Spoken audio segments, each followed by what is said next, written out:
Okay. This could potentially be it. Finale with question mark. Look at that, instantly pushing my hair up. Who knows? We're going into year 20 now. And we've got watched, which is going to be coming up. But before we do any of that, we're going to flick this settlement event and we'll see what we get. It's the triathlon of death.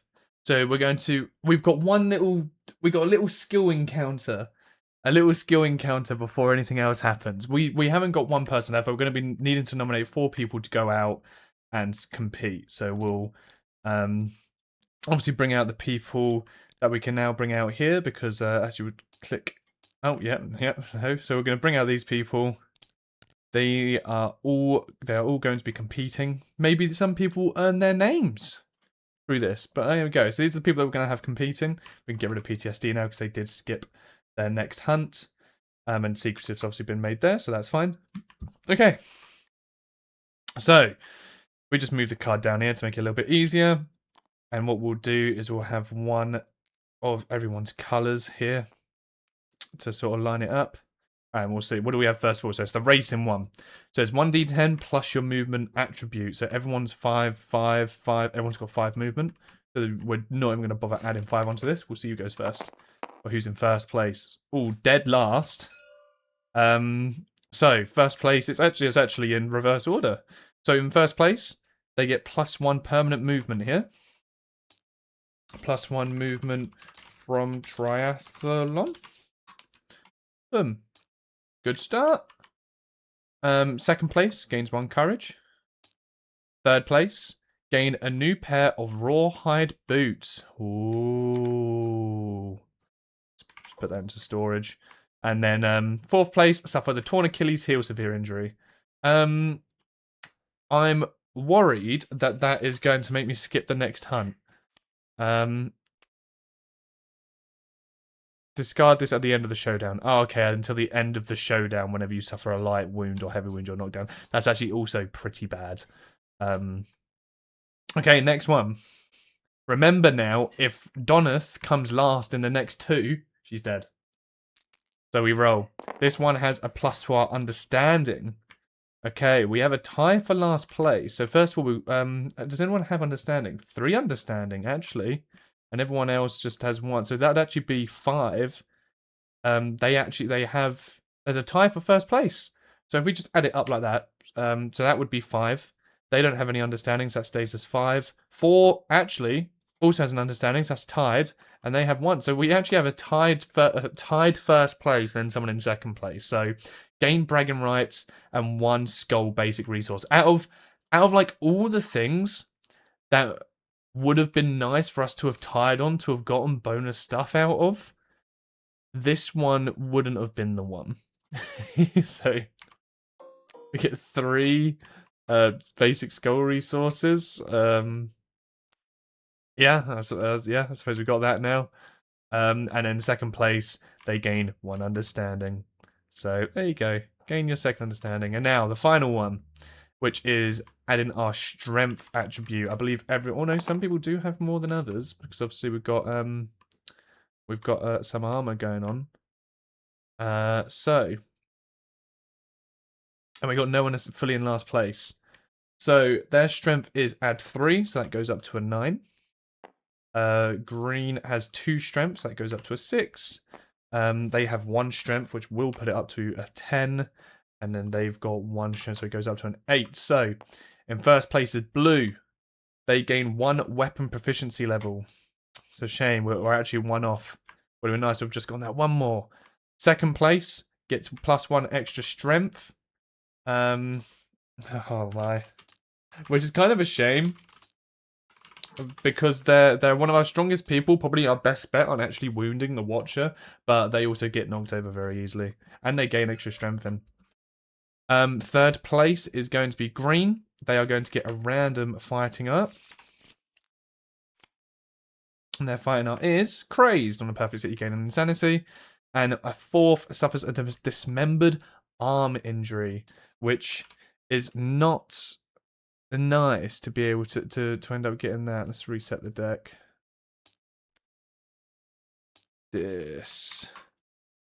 Remembered leg, Dismembered arm.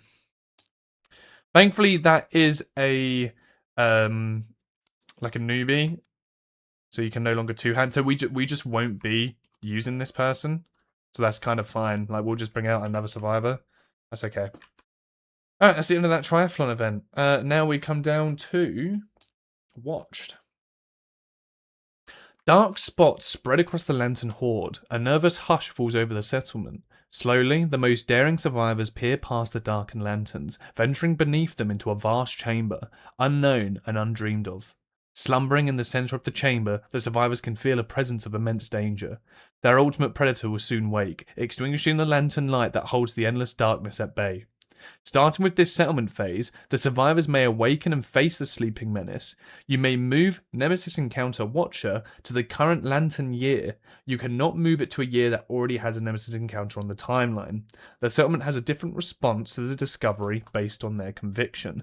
Now, we have Barbaric Response, so it means that we get the Ultimate Weapon Innovation.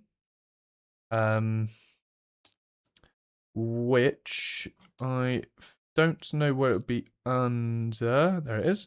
Look at the Ultimate Weapon Innovation. Basically just means when you defeat a monster, you gain +1 monster resource of your choice from its resource deck after you defeat it. And then we get to roll a d10 and see what happens. A 1. The survivors begin to make preparations. Add the Hands of Heat to the timeline 4 years from now. So, 1, 2, 3, 4. We're going to have the Hands of Heat. Add to the timeline 4 years from now. Right, so we can choose to go up against the Watcher, and that's exactly what we're going to do. On this timeline, we are going to choose to go up against the Watcher Nemesis fight, and we will see how that goes. So now we're coming into here. We might as well just fuck. I don't think there's really anything that benefits from just organ. Oh, we can make the mace actually. We make the mace. I think we make the mace over the thingy that we have. Yes, we're going to do that. That's actually not a bad shout. So it's 2 bone, which we've got from the skulls, and 1 organ. We'll get rid of those, and we're going to make the mace. Mace. How many times can I say mace in one sentence? Mace, mace, mace. Basically, we're going to use that to replace the bone club that we got. I think that will be for the best. Yeah. And then I think we're just gonna mate. We're just gonna mate. You want to mate? Right, we're gonna get rid of that person. They are just going to be a loner. In fact, actually, they're just this dismembered arm. We're gonna use them to go with this person who has nothing. So we're gonna spend 1 endeavor. Remember, we're looking for 8 pluses here to even be able to thingy. Nope. We're gonna spend another 1. Basically just ignoring all the other results. I don't really care too much about putting the survival up and whatnot, because we're going to get so much of a bonus anyway. It's not really going to make too much of a difference. That's a 10. Alright, we got our first one to be able to get an intimacy roll. Here we go. And we've got ourselves 4, which gains 1 population. You'll see why population is going to be useful in a second. That's a 9, so that's another set we get to try and have a go at. That is a 10, which means, and we got hovel. We actually, wow, okay, we just got a special child. That can be quite good. So what was the special child that was really useful here? So we're going to gain a permanent red affinity and a permanent strength and the following abilities. Before making an attack roll, you may declare the Cartosis X in a loud booming voice. If you do, that attack gains X automatic hits. X cannot be more than your total red affinities. When the attack ends, you gain plus X 100 XP. And when you trigger age 2, you gain the beast. In the aftermath, you gain an additional 1. Well, we're going for the beast. That we are 100% going for the beast. That is giving us the red affinity. We're going to call ourselves the Beast. And we're going to put R to show that we have that 1 red affinity. Unfortunately, they will be played under white because I can't be asked to change everything over. But they've got a red affinity on them. And so we can deal 1 damage per red affinity that this person has connected. Our best bet is to try and connect as many reds up as possible. Which honestly, this armor is kind of the best for it. Actually, that kind of works out quite well. Let's put, instead then, we can actually put them onto red. So if we put them onto here, they've now got that red ability. The special ability, which is I think I need to reset the deck. Kartosis. There we go. So put that ability onto them. So yeah, gains X automatic hits where X cannot be more than your total red affinity. So we've got 1 red affinity just by default. And that's 2, 3. We've got 3 red affinities, which is very nice. We also gain 1 permanent red affinity and 1 strength as well. So we're just going to put our strength up by 1. Well, it's actually meant to be by 2. Strength from special. They're special. Plus 1 strength. Plus 1 strength from special. I don't think there's any other way that we can sit there and really put some more red affinities onto him that's going to be beneficial. Because like you got the bone darts here, but the bone darts, they kind of have one over to the right, and we kind of need a red that is pointing upwards, like this counterweight axe. But then the counterweight axe I think is really good for this person. But we could just put all of our eggs in one basket. And if instead we put the counterweight axe up here, then that would mean we'd get the +1 movement from that. Or we can connect to that. Spend a survival. Gain 2 strength until the end of the round. All survivors gain +1 insanity. It might not be that great, actually.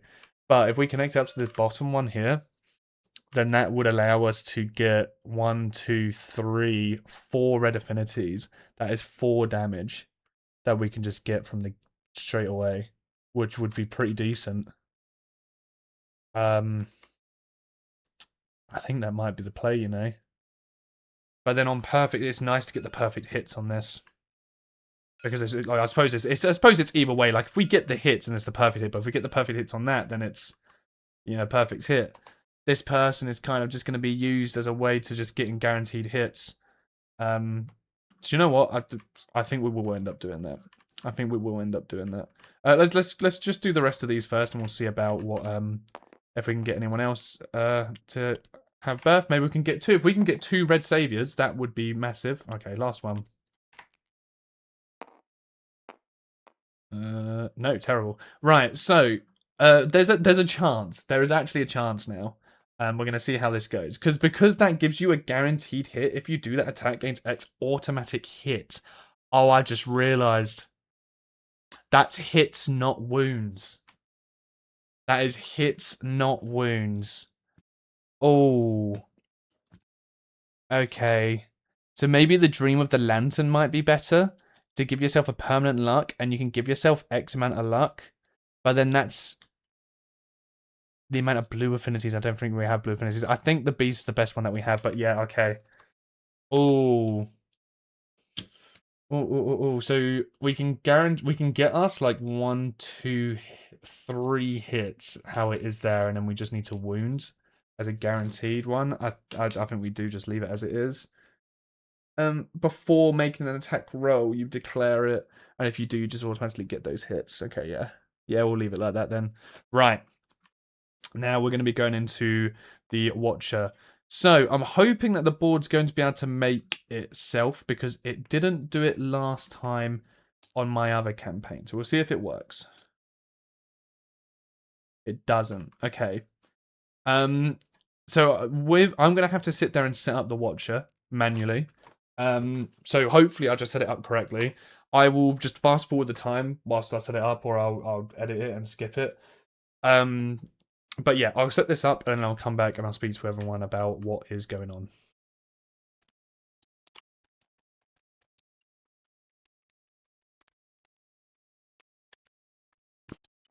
Okay.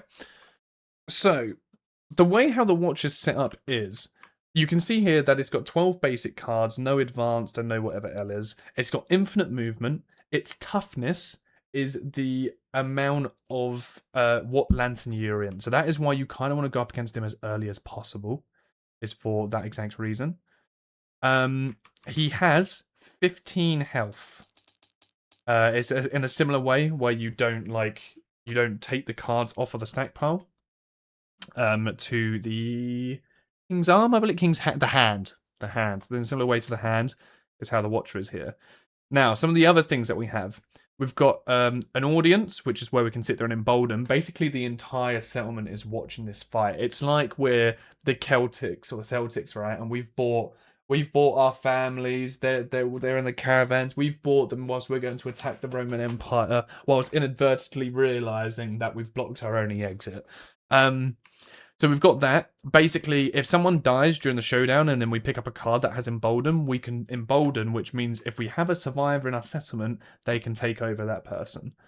Now, the reason we might not have enough survivors to do that is because of a retinue. Retinue? I don't actually know how this is pronounced. So if I'm pronouncing it incorrectly as retinue, you're going to have to deal with that for the rest of this video. You may summon a retinue, march, double march, and a coordinated attack.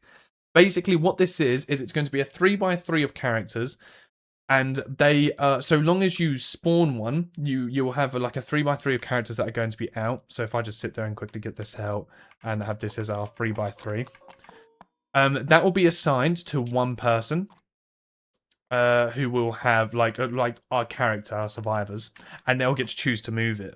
If our characters are adjacent to that unit, when we do an attack, then that would mean we get +6 strength to our attack, which is obviously going to be very useful. So if we have two retinues next to one another, or next to us, whilst we're attacking the Watcher, that means we're going to have 12 strength.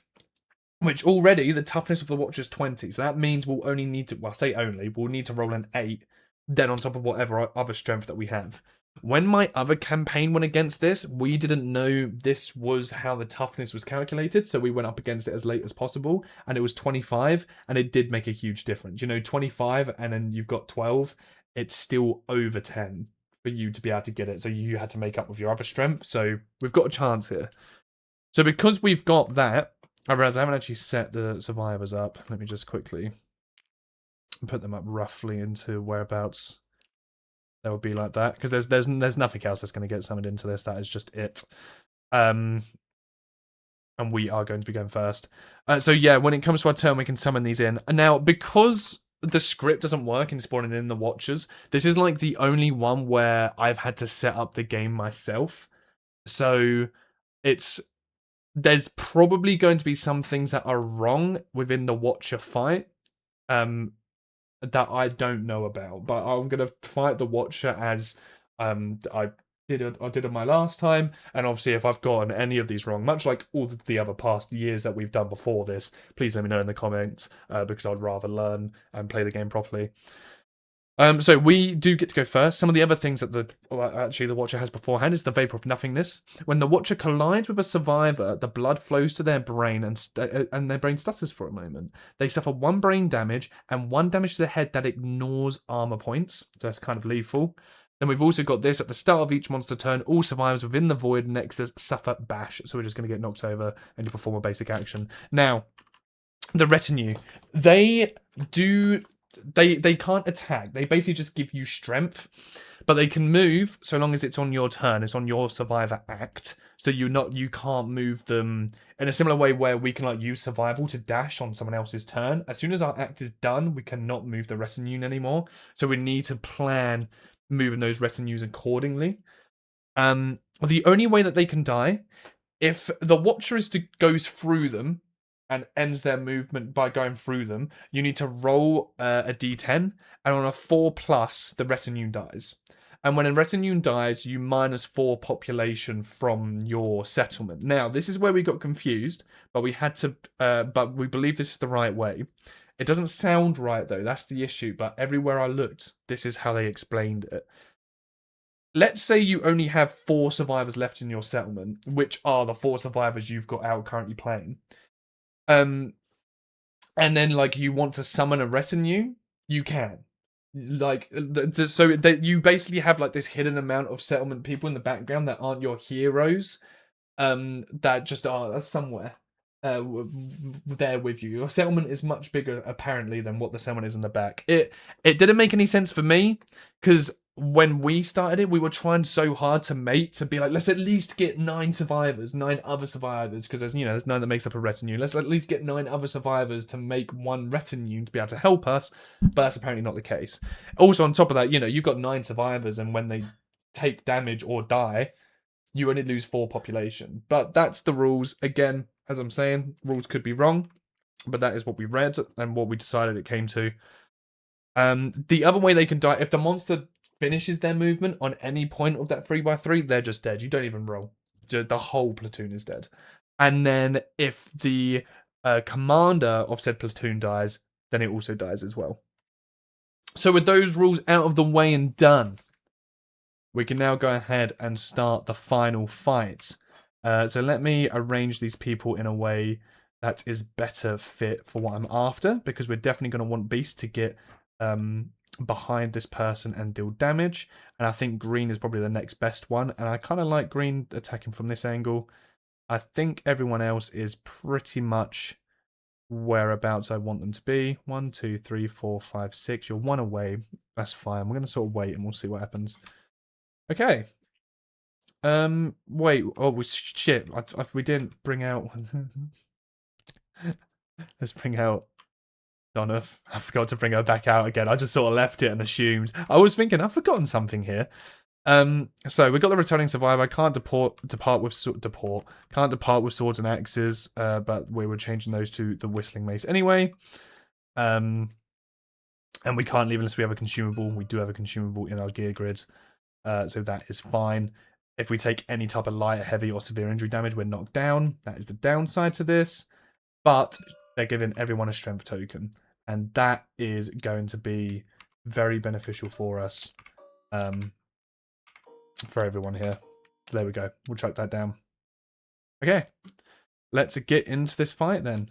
And hopefully we can use that matchmaker when we survive. So we go first.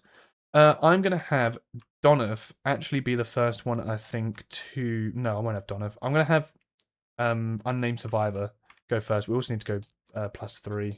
All of our stuff. I'm going to have Donoff go first, because what that's going to do...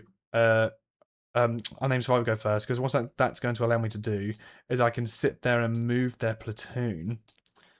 So when you summon a platoon, they can summon anywhere on the edge of the board, and then they can move 5. So I'm going to make them summon here, because my goal is if I make them move like 1, 2, 3, 4 to there, then I can have Beast move to there, and then the other platoon move behind it to give us the starting damage, and then hopefully we can get some damage off. And then alternatively, depending on what happens there, we can then maybe have Donoff move in this way and have a support from this side. And those are the sort of angles that I'm thinking of anyway. So that we're going to have them move first. And then I think what we're going to do, the Watcher normally attacks the person who's furthest away. I'm going to take this person, move them all the way over here, and I'm going to make them use the shield. That is their turn. I'm then going to play with Beast. So what we'll do is we'll take these guys, copy them, change that to a red tint instead to let us know who's controlling who. And what we're going to do is we are going to move to here. Then we're going to spend to dash to move to here. And then before we attack, we're going to move our platoon 1, 2, 3. There you go. Now we've got 2 adjacent. That is 12. That 12 strength that we have. Now, what I can do is I can sit there and do Katosis if I want to. And that's going to give me 1, 2, 3 red affinities straight away and be able to get in 3 hits off. Potentially 3 hits off. Or I can sit there and attack. And because we've just done the jumping and the pouncing, we've got accuracy. We're behind him, so we only need 4 pluses to hit. I'm probably just going to try and go for a big hit and hope I don't pick up a trap. Which, let me just reshuffle both of those to make sure that they got shuffled out. So we're just going to go for a hit. So we're looking for 4 pluses here. That is 1, 2, 3 hits. Okay. So 2 of these are first strikes, so we need to deal with these first. So that first strike is the attacker loses 2 survival. If they cannot, they gain the Stolen Dream status card. Thankfully, we have exactly 2 survival, so we don't get that. And in this one, turn the watcher to face the attacker, and they gain a bleed token, and then you may embolden. And then on a fail, you get -1 strength. So that's what we're going to have there. That's our first one. So there's no weakness from behind it. We've got 4 strength. Then we've got 5 strength. 6, 7, 8 strength. Okay. Then on top of the 6 from them and 6 from them, 20. If we just don't roll ones, we're okay. So that is a hit. That is a successful hit. On a wound, turn the watch to face the attacker, then move the monster 3 spaces backwards, cancel all hits out of range. I'm gonna be that guy. I didn't read the card. I'm going to be that guy. I didn't read the card. I would have put it this way round. Please forgive me. So that is 1 damage. He's going to turn to face the attacker instead, and that's going to give us a bleeding token. Don't worry, I'll probably still win anyway, so it's okay. Alright, so that's 1 health. Boom. Put that down. Next one. That's a 2. I don't like how it's slowly going down. We lost, obviously, the 2 survival already. That is 3 hits. And now what's going to happen is he is going to move 3 spaces back. So 1, 2, 3. He's now out of range. I can't attack with this one. But that's fine, because he would have performed a basic action. Oh, on a fail, he would have performed a basic action. I should read my cards. I'm not going to correct that one. I corrected the first one. Fool me once, shame on you. Fool me twice, shame on me, you know. That is my bad. But that goes very well for Flute. So we're going to now play as Donoff. Donoff's going to move down to here. Here, I'm going to say. And they're going to shield. But what they're also going to do is they're going to summon in their platoon. And then this platoon of White is going to be here. And they're just going to go up by 1.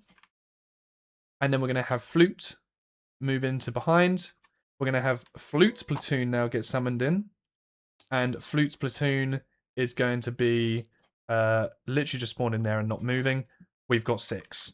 And now we're going to use Blood Paints to do 2 attacks, 2 separate attacks. Our first one is going to be with the counterweight axe, because you know if we get a critical, that is just a guaranteed hit. We're going to be happy with that. So we're rolling 2 dice.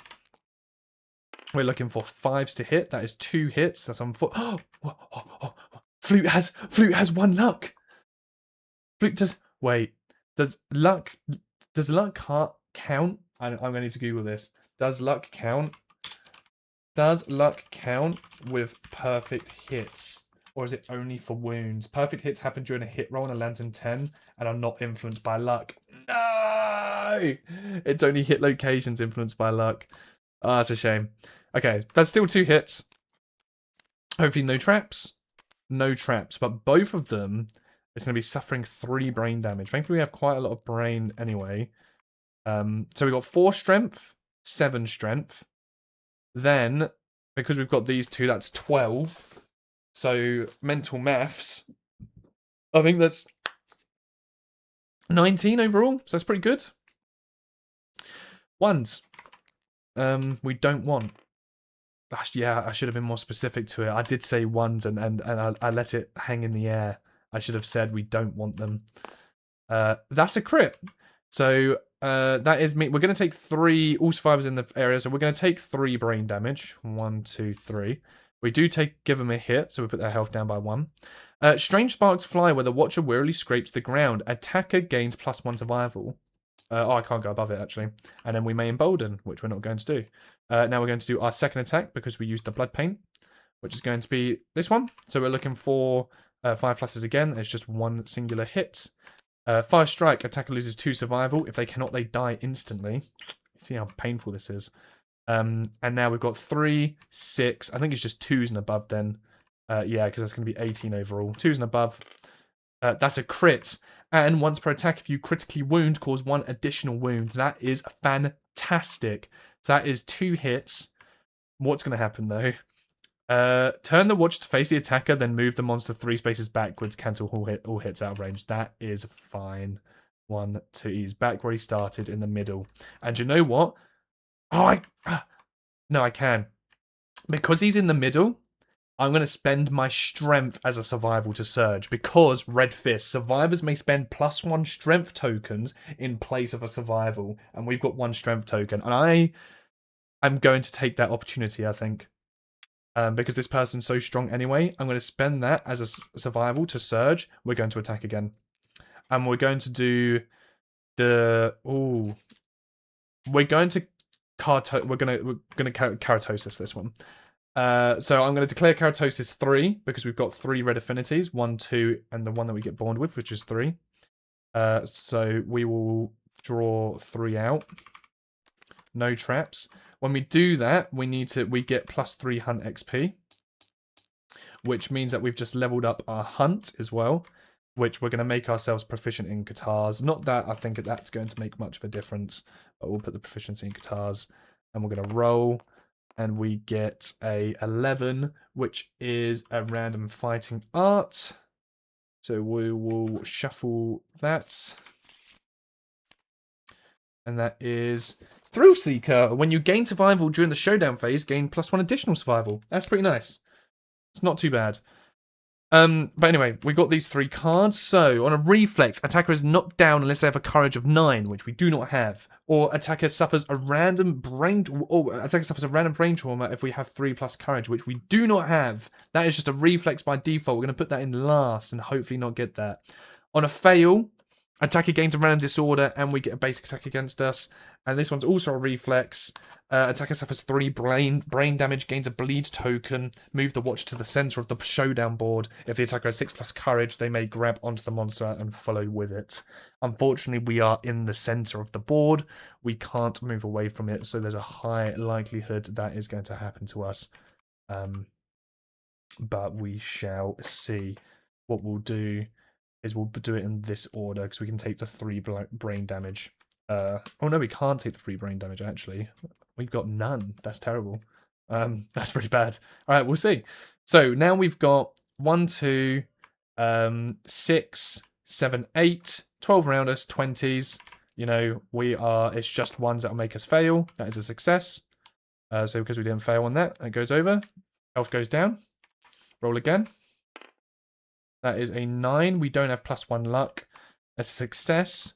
The reflex, though, is now going to happen. So we're going to take 3 brain damage and a bleed. So because of that, we're going into the brain here. Please do not kill us. I said please. No! They were so good. That was like our only chance. No. We can't re-roll. That's it. They're dead. They're dead. I mean, the other reflex didn't come in. This person is dead, unfortunately. Okay. So we're gonna heal them up in preparation for when we bring someone else in. But yes, they are dead. They're gone.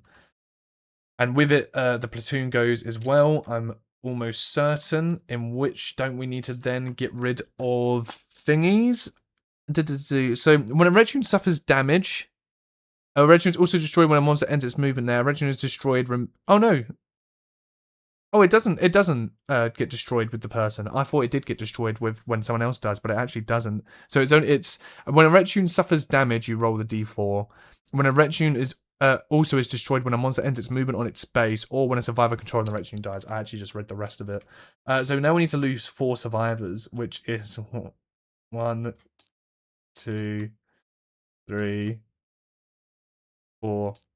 We can't bring anyone out. These are the survivors we have currently out. So yeah, that's so unfortunate. We only have 3 people.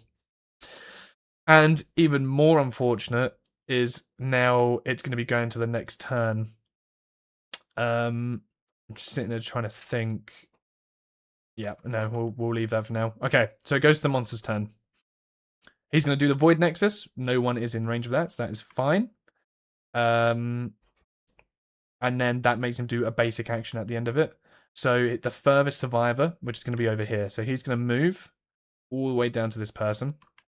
And that is going to be 4 speed that they're going to be doing. And on a 2+, they're going to hit. We have an evade. So it's on a 3+, they're going to be hitting here. That is a miss and 2 hits. 5 damage.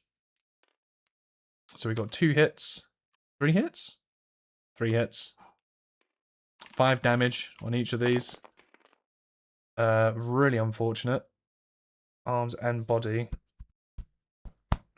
Because we're going to be taking the body the arms anyway, we're going to tank the body, and then we're just going to roll for the arms twice as opposed to spending, I think, because we're going to get knocked over either way. As dangerous as this is, that's a 2 and a 7. We're dead. We actually died. It wouldn't have mattered anyway, because I would have said that we would have just done the 1, but yeah, we're dead. We've died from just instant died. Didn't even get a chance. I was foolish to think that I stood a chance. We almost done half health to it in 1, and now it's killed 2 of our people so easily, so seamlessly. And now we're going to go to he's going to draw a basic card, which is going to be the closest threat, which is going to be here. So they're going to move over to here. Target is doomed, so we can't even do anything to dodge this.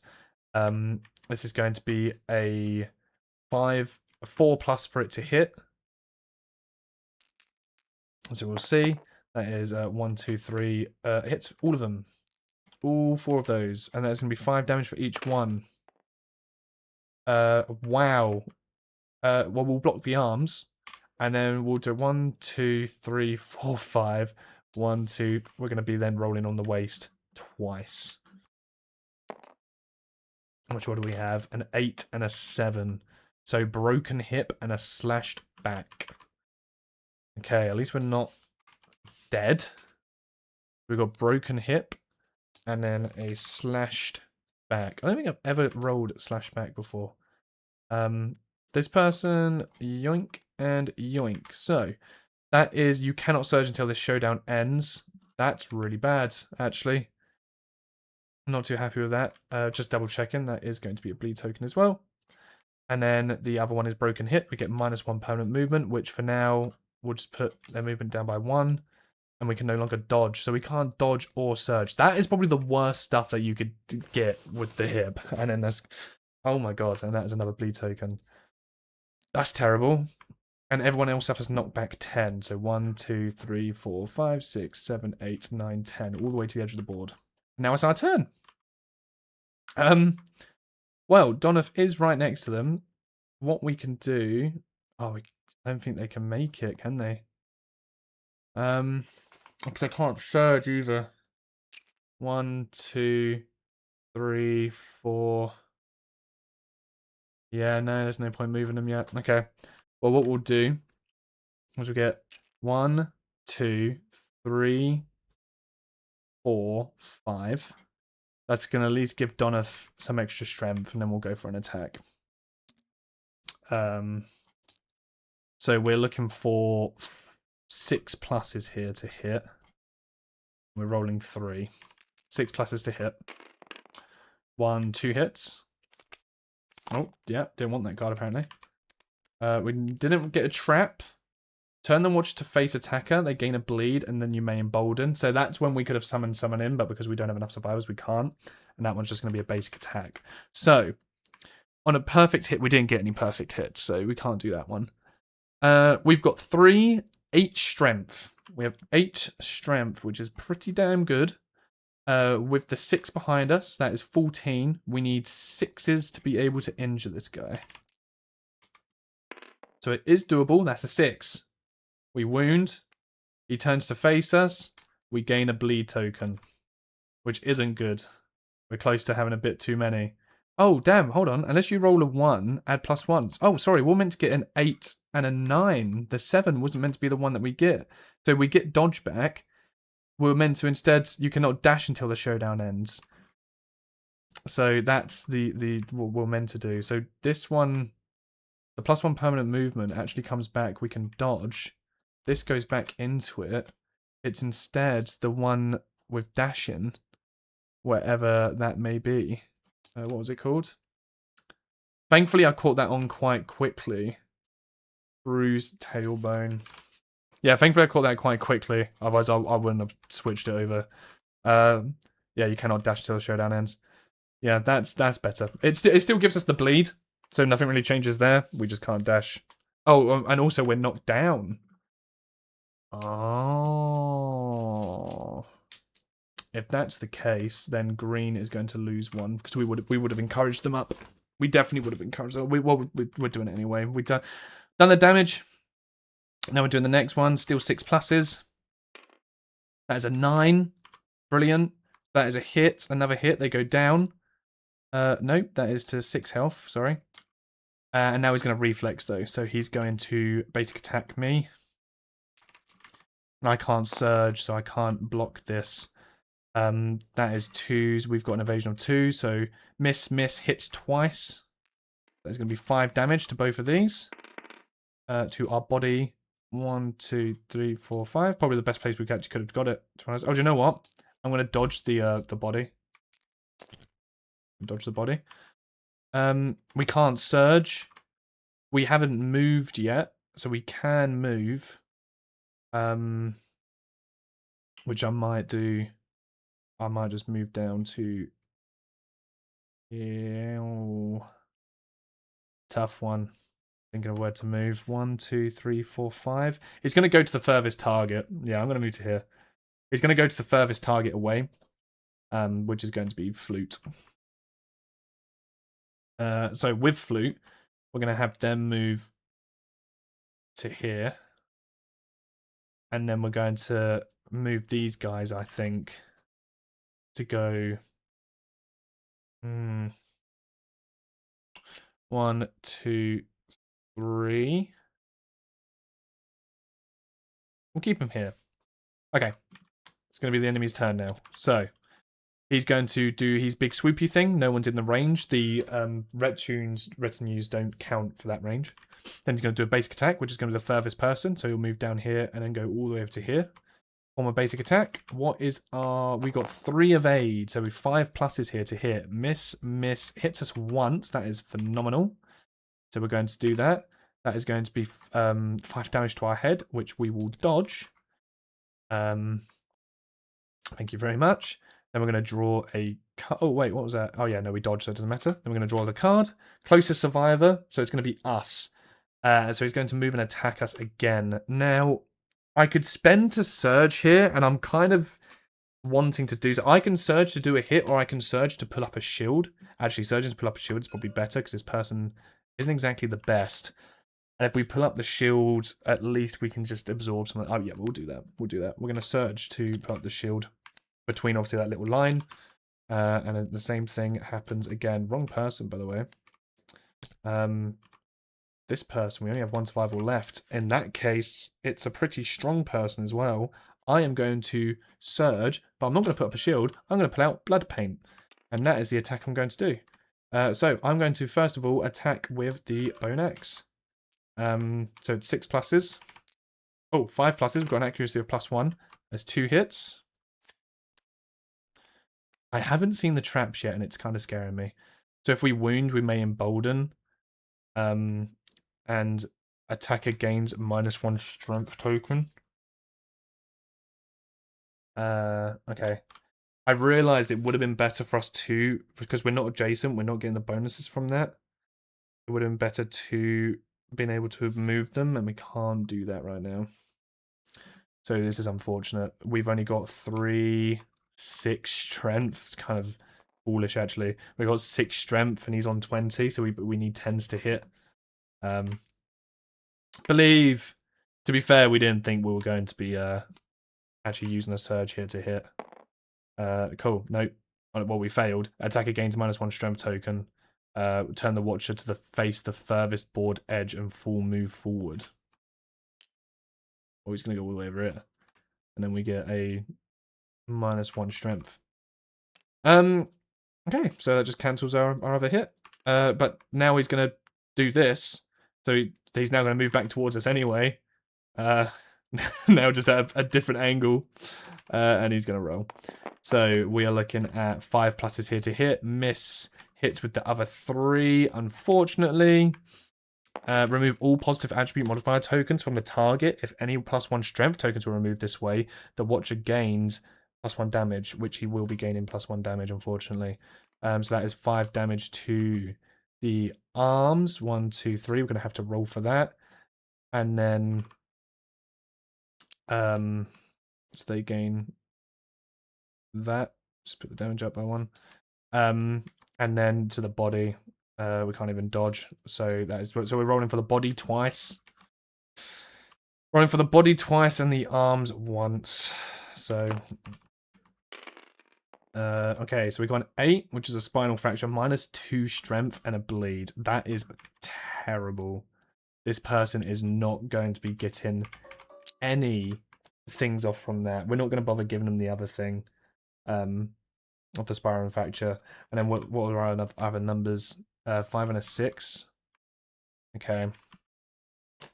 So 5 is the destroyed back, so we get -2 permanent movement, and we can no longer activate gear that's +2 strength, which is both the only gear that we have. We're gonna have to use our fist and tooth. Thankfully, we actually do have monster claw, so like we have a higher chance of getting hits, but obviously not that good. So that's -2 movement from there. Is that also a bleed token? Yes, it is a bleed token. And then the last one was what, a 6? So disemboweled, gain a bleed token, skip the next hunt. And my movement's reduced to 1. Okay. Movement was reduced to 1. And gain this. We need to skip the next hunt. And also it's going to be if they're the last person to survive and we end up winning, we actually lose. So because we need someone else to survive. Okay. Rough. Our turn. They are knocked over. So, what can we do then? We will encourage up this person. And then we can move... Yeah, we'll have them attack first, because we can have them move the brigades to a position where this person... Oh, we can't even dash. We'll just need to line it up into a position that'll be ready. We're going to try and attack with flute. It's a feeble attempt, but we are going to try and attack, and it'll be with the fist and tooth because we cannot use these items. So our attacks again 1 accuracy, 1 strength, and savage. Savage being if we hit a crit, it's 2 damage. So we've now got 2 accuracy for that, which means it's going to be. Do you know what? Because we're going from behind, we might as well just do. Oh, we only have 1 movement. Doesn't fucking matter. We'll move here so we get the bonus strength. So that is going to be 1. Blah, blah, blah, blah. We've got 2 accuracy overall. 6 pluses to hit. That is 1 successful hit. And on a reflex, we're going to suffer bash and get knocked down. For us to be able to injure it, strength-wise, we've got 1 strength. Minus that 1 strength. I don't think you can have minus strength. I can't lie. But I think we just need perfect hits. Basically, we need 10s. Or 9s. Or 8s, actually. Because we've got a luck and we get luck for hitting. Or nothing. On a reflex, bash, knockback 10. So bash, knockback 10. Unfortunately, this platoon has actually suffered collision. I've done a doozy here. And we just rolled the 10, so they are also now gone. Which is unfortunate. Now, Donoff is going to move to here and put up their shield. It's the only thing they can really do because we can't sprint forward or do anything else. And that's what we'll do. Next turn. Oh, when we actually, at the end of our space, we get to move 1 more. So we move down to here. So, enemy's turn. AoE does stuff, doesn't do anything. Furthest survivor. Is it the furthest threat? It's furthest survivor 1, 2, 3, 4. 1, 2, 3. It's going to be us. Who's going to move over to here? That is 4 pluses to hit. Hits us twice. It's going to be 5 damage to our waist and body. We'll take it to the body and we'll defend our waist. And now we draw the next card. Last threat to wound. It's green actually, I think. Actually was green. So it would go down to green. Oh no, it's last threat though. So it would stick to us because green's currently not a threat, and the closest frame field of view is us. So it's going to be us. Speed of 3 though, so at least it's 1 less. With again needing a 4+ to be able to hit us. That is 2 hits, which is going to be doing 6 damage to us as well, because of his +1 damage. So our legs is definitely going to be wrong person. 1, 2, 3, 4, 5, 6, and we're gonna have to roll for a waste. Oh no, we can dodge. Boom, easy peasy, easy peasy. But we gain -1 movement token from that. And target suffers bash and knockback 10. Place any survivors the target collides with knocked down and as close as possible to the target. Really unfortunate again as well. We don't get suffered bash, but we do get knockback 10. 1, 2, 3, 4, 5, 6, 7, 8, 9, 10. We have to roll this to see if this platoon goes. They do. Doesn't matter too much because we will just be summoning them in next turn, which is it's our go now. So we'll see how this goes. So you're going to stand up. You've only got a movement of 1, so you're actually kind of fucking useless. You can't really do anything. So we'll have them summon in these guys. Because I'm not going to be able to make any leeway for that. So we'll have him summon in those guys and we'll have him move up 1 and shield. Then Donoff, we're just going to move straight forward and bring these guys into like here. 1, 2, 3, 4, 5. Then that way they're somewhat close. If needs be, I can have them here actually, so it lines up. Yeah, and we'll see about that. And then they're going to put up their shield. Okay, monster's turn. We're not in his view. He's going to do basic attack, so he's going to come straight up to me first of all. That is going to be 4 dice. We're looking at 4 pluses to hit us. Hits us 3 times. That is going to be a head and 2 arms. That's 6 damage. So we'll dodge the 1 in the head, block 1 in the arms, and then we're just rolling the arms once. The killer of many of our people, the arms. 9. Gain 1 bleed. You cannot activate 2-handed or paired weapons or use block until showdown ends. Wow. 2-handed, paired, and block. Are you two? Thankfully, this isn't 2-handed, but we can't use the shield anymore then, which really sucks. So we'll keep that flipped over. Okay, and then we get knockback 10, so we're all the way back here. And we're going to flip. Closest threat. It's going to be us again. At least he comes next to us. Reduce the target's survival to 0. We have none left. So back to here. 4 pluses will hit us. Hit, hit, hit. Ooh, this could be the end. That is 4 damage. Or 6 damage to all those locations. That is going to be rolling for the body 3 times. And the arms once. Oh my god. Okay. So 5, 5, 1. Dead. They are dead. They are dead as well. Okay. So we're now down just to 1 person who has a movement of 1 to be able to try and... I wasn't meant to heal them. I can't remember what their stats were, but that's fine. We know that they have the 1 movement, so we'll go to 1. And it's going to be the monster's turn. He is going to fly all the way over to us. This gets as well. Going to do a basic attack. So we got the 3 evade. But that is still 3 hits. That's going to be 6 damage to each of these locations, which is our body, our legs, and our waist. I'm pretty sure we'll 1 bleed away, weren't we? So body, legs, and waist. So 1, 2, 3, 4, 5, 6. Legs is also going to have it. Body. Wait, yeah. So we're rolling for our body, our legs, and our waist once. So body, legs, and waist. Nice line. Literally 1 bleed token. I think we're dead. 4, 6, 5. 4 is a bleed. 6 is a bleed. 5 is a bleed. Yeah, it's like an overbleed. Yeah, that is it. That is death. It's really unfortunate. In typical KDM fashion, I was like, I'm going into this fight, and I don't think I'm going to be successful. Then we get the savior. and I'm like, okay, things are picking up. Then I don't draw a single trap. And I'm like, I've dealt damages on 6 HP. I was like, this is going well. And then it went bad. I'll quickly show you. So you got these traps. This guy actually has 2 traps. And we had both the traps near the bottom of the pile, which is phenomenal. And the traps are kind of devastating. If you draw both at the same time, you die instantly. But yeah, I didn't really show the model. Look at that. Model's really fucking cool. But yeah, no, that is it. That is unfortunately it. So if you lose on the defeat, it says to go to the game over page.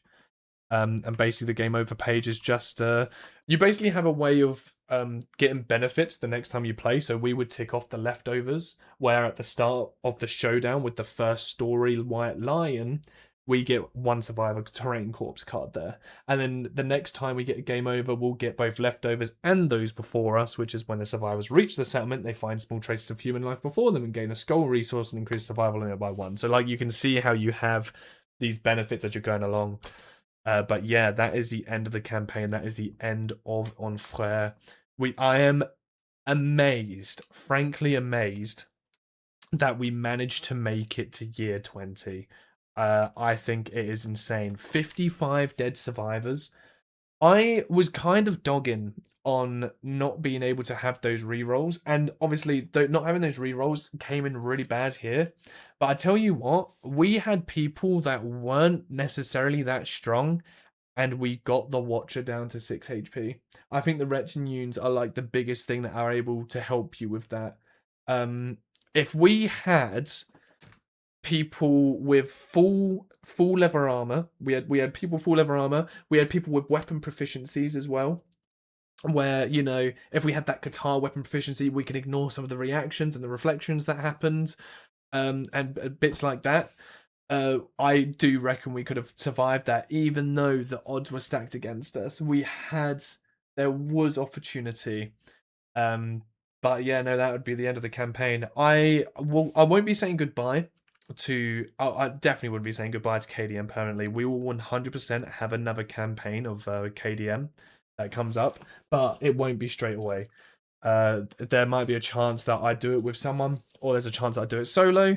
But I think if we do another KDM campaign, it will be a learning curve, because I reckon we'll probably end up doing like People of the Sun or one of the other campaigns to see if we can be successful in that one. And then apart from that, obviously we're going to be, I want to try and see if I can get Nemesis and some other board games on the channel. Maybe we might even do a Slay the Spire and try and see if we can get some Ascensions going. But we'll see. I'm not entirely sure. I'm still, this channel is still very new. It's not going to be KDM exclusive. I do want to do more board games, a variety of board games. So if you also have a board game suggestion that you want me to play, please let me know in the comments, because I would happily then record and do said board game. As I say, we've got Slay the Spire, we've got Nemesis as well. These are all suggestions, and I do plan on doing it in person at some point as well. To set that up, I'm thinking about getting an Insta360 camera to be able to help with that. And hopefully we can get some good in-person ones done. But yeah, just let me know. As I say, it's kind of don't know where this channel's going. It might even be, maybe I have single player games on here. Maybe I have let's plays of video games. We don't know. It's a variety. It's new. It's we don't know. But that's the end of the KDM campaign era. That is the end of the People of the Lantern campaign.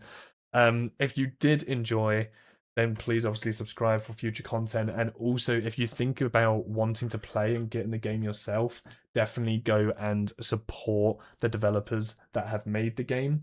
Obviously, like TTS, it's a lovely tool, it's a lovely game, but the developers aren't getting any money from that. It's a mod, and you're able to play the game through the mod.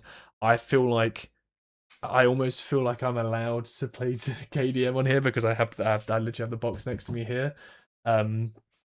So like I've bought the game, so I can kind of play it through here as well. But like, it's really expensive. It's obviously not for everyone, but if you do have the money to support them, then obviously go and support them in whatever way you can. But thank you very much for watching, and I'll catch you guys in whatever next campaign or solo game or whatever that we end up doing. So thank you.